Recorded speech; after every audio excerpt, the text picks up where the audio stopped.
નમસ્તે મિત્રો, આજે આપણે બનાવીશું ભયંકર ગરમીમાં શરીરને ઠંડક અને એનર્જી આપતી ટેસ્ટી છાશ.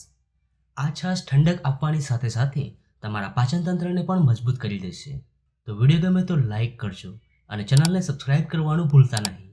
તો ચાલો હવે બનાવીએ.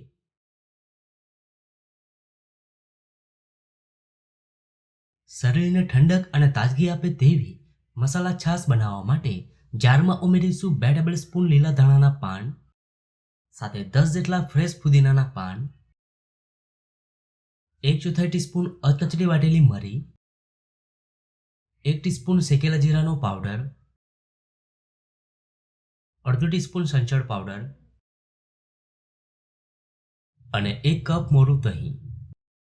અહીંયા મેં લીલા મરચાંનો ઉપયોગ નથી કર્યો. જો તમને તીખું પસંદ હોય તો લીલું મરચું ઉમેરી શકો છો. હવે બધી જ સામગ્રીઓને એકદમ સ્મૂથ પીસી લઈએ. હવે તેમાં ઉમેરીશું 2 કપ ઠંડુ પાણી.